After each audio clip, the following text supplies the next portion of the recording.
About 10 years ago, the subject of renewable energy and energy transition in the Arab world was something like people did not really like to talk about. It was not in the mind of people. There was no sense of urgency, no idea like this must happen. It was even ridiculed from time to time in some countries. They said, we have oil and gas, so why renewables?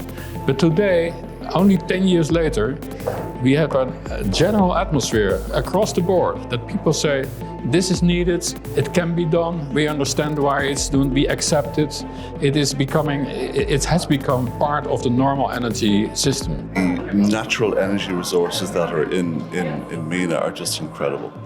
And MENA will be one of the powerhouses of future energy and the energy transition in terms of becoming a net exporter, not just regionally but globally. Green electrons and green molecules are very significant and very important for going forward. And certainly, today's report on hydrogen from Dii is very encouraging, because that allows existing infrastructure like LNG tankers, pipelines, gas infrastructure to form part of the fundamental backbone infrastructure of the energy transition and global decarbonisation. The next wave is about green molecules, green synthetic molecules. I'm not talking about biomass or biofuels, I'm talking about pure synthetically generated fuels.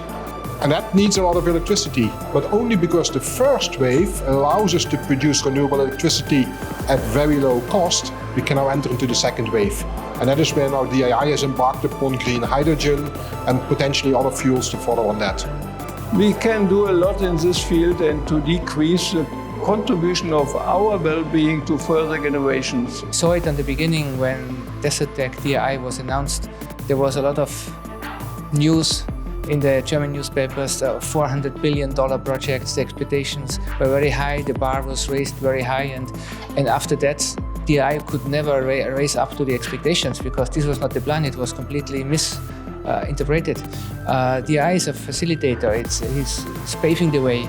They did good studies, they did good analytics to let the people understand how to harvest the sun energy in the MENA region from the desert.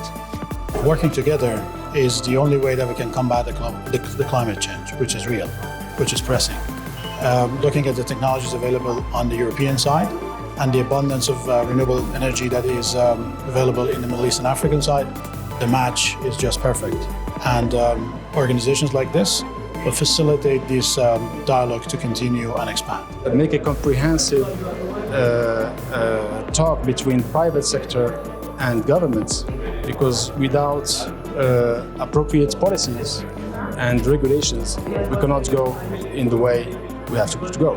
Jorfa Arab German Chamber of Commerce and Industry is the bridge between the Arab economies or business sectors in these countries on the one hand side and Germany on the other hand. The conference is always a place where you meet a lot of people in a short period of time and in one place. So I think making connections, learning of trends, and I think making partnerships across Germany and the Middle East and not just within the Middle East. A great opportunity for us to come together with the companies which are in the renewable space and to start from there. Dii acts as the network of networks, and it brings together the industry, it brings together the political infrastructure, and it brings together innovation. As Dii, it's very important that we now, this momentum, we see it happening, that we accelerate this, that we push, that we show that this is, it can be done in each country in the Arab world.